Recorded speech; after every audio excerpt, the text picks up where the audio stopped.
नमस्कार दोस्तों, अगर आप में से कोई भी स्टूडेंट्स सी यू ई टी यूजी की तैयारी अगर कर रहा है तो मैं आपको बता दूं कि सी यू ई टी यूजी जो है वो बहुत ही अच्छा मौका है। जो बच्चे अगर 12th में किसी कारण से नंबर कम ले आ पाएंगे तो वो क्या होगा कि सी यू ई टी की तैयारी अगर करते हैं, उसमें क्या होता है कि ऑब्जेक्टिव क्वेश्चन आते हैं। क्या होते हैं? ऑब्जेक्टिव क्वेश्चन आते हैं। यानी इससे एक फ़ायदा ये होगा कि आपकी अगर राइटिंग थोड़ी सी कमज़ोर भी है, अगर राइटिंग थोड़ी सी नॉर्मल भी है, तब भी आपका काम चल जाएगा। ठीक है, तो इसलिए क्या करना होगा आपको सी यू ई टी का फॉर्म जब निकलेगा, यानी कि जनवरी फरवरी के टाइम में सी यू ई टी का जो फॉर्म निकलेगा, उस फॉर्म को बड़े ही आराम से ध्यान से भरना होगा। ठीक है, फिलअप करना होगा। ठीक है दोस्तों, तो मैं आपको बता दूं कि कैसे इसका क्या सिलेबस होता है।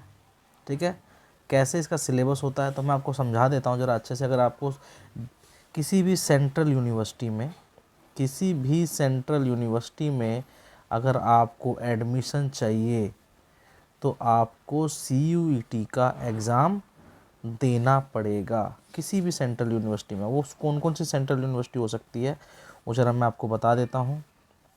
देखिए, उसमें आपका एक आता है डी यू और ए यू, ठीक है, जे एन यू, ठीक है। इस तरह की यूनिवर्सिटी जो सेंट्रल गवर्नमेंट के अंडर में आती हैं, उसके लिए आपको अच्छा कुछ प्राइवेट कॉलेजेस भी होते हैं, लेकिन अगर आपको गवर्नमेंट ही कॉलेज चाहिए तो आपको सी यू ई टी का एग्ज़ाम देना पड़ेगा। ठीक है, अब देंगे तो देंगे कैसे? देखिए, मैं इसके लिए बता दूं आपको।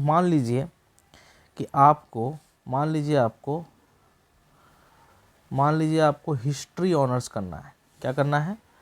हिस्ट्री ऑनर्स करना है। ठीक है, हिस्ट्री ऑनर्स करना है तो इसके लिए आपको कौन कौन से सब्जेक्ट में सी यू ई टी का एग्ज़ाम देना होगा।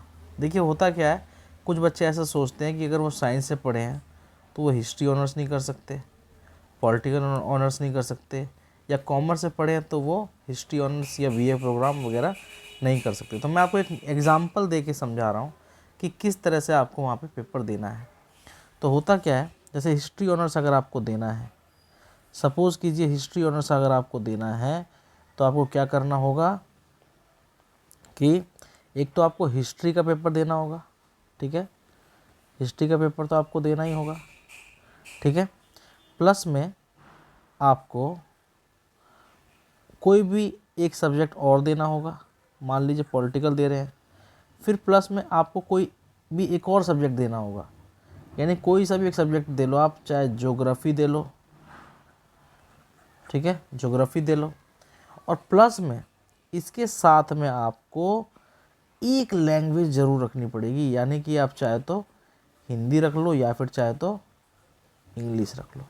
यानी कुल मिलाकर के आपको टोटल पेपर जो देने होंगे वो कम से कम 4 पेपर तो देने ही होंगे।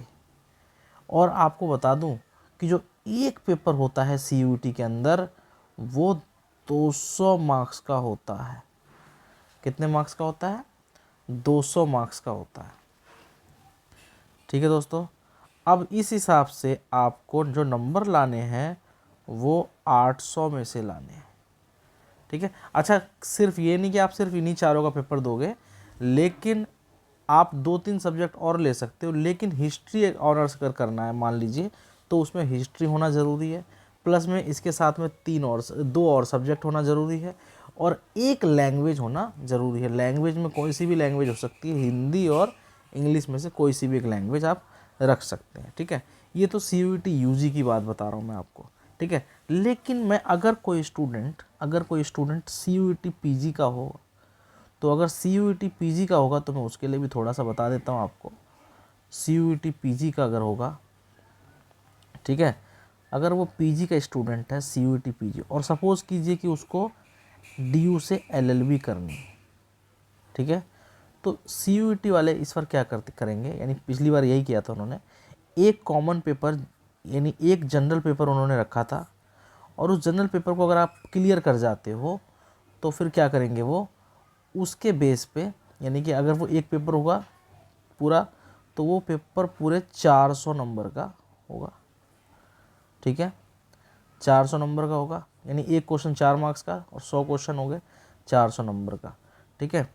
तो उसके बाद क्या होगा, उसी के बेस पे वो लोग कट ऑफ रिलीज़ करेंगे और एक ही पेपर लेंगे, और उसी के बेस पे वो आपको DU में एडमिशन देंगे या फिर किसी अदर यूनिवर्सिटी में एडमिशन देंगे, जो जो होगा। तो पेपर एक होगा, जब आप फॉर्म निकलेगा तो उस फॉर्म निकलते टाइम पे आपको उस कोड को सेलेक्ट करना होगा, उस कोड को सेलेक्ट करना होगा, और उस कोड का जो वैसे सारा कुछ मेंशन होता है प्रोस्पेक्टस में। आप अगर हमारे साथ जुड़ेंगे तो मैं प्रोस्पेक्टस में आपको सारा कुछ समझा दूंगा जब भी निकलेगा फॉर्म। लेकिन हालांकि जो पिछले साल पेपर हुआ था उसमें सारा कुछ ऐसा ही था, और थोड़ा बहुत भी चेंज होने की संभावना नहीं है। अगर होता भी है तो मैं आपको बता दूंगा, आप वीडियो में हमारे साथ, और हमारे साथ मेरा जो नंबर है, मैं नंबर बार बार आपको बताता हूँ, जो मैं आपको नंबर बता रहा हूँ उसको ज़रा ध्यान से नोट कर लीजिएगा, क्योंकि बच्चों को क्या होता है कि सही गाइडेंस नहीं मिल पाती है, और जिसकी वजह से वो क्या होता है बहुत सारी चीज़ें मिस कर देते हैं। तो मैं ज़रा नंबर बता रहा हूँ, ज़रा नोट कर लीजिएगा उसको, और जो भी क्वेरी हो आप मेरे को व्हाट्सएप पे पूछ सकते हैं। 844 यानी 844-826-7502, ठीक है, ये मेरा व्हाट्सएप नंबर है। आप इस पर जब मर्जी कोई भी व्हाट्सएप कर सकते हैं अपने एडमिशन या फिर कोई भी क्वेरी से रिलेटेड, जो भी आपको समझ में ना आए। यानी अगर आपको अपनी तैयारी करनी है, सपोज़ कीजिए अगर आपको अपनी तैयारी भी करनी है, तो भी मैं आपको इसमें डेफिनेटली हेल्प करूँगा, और आपको 1-to-1, सबसे बड़ी बात है 1-to-1 क्लास दूँगा, 1-to-1 क्लास दूँगा, और बहुत ही साधारण सी यानी कि सिंपल सी फीस में 1-to-1 क्लास दूंगा ऑनलाइन। बस आपको सिर्फ अगर कोई प्रॉब्लम आती है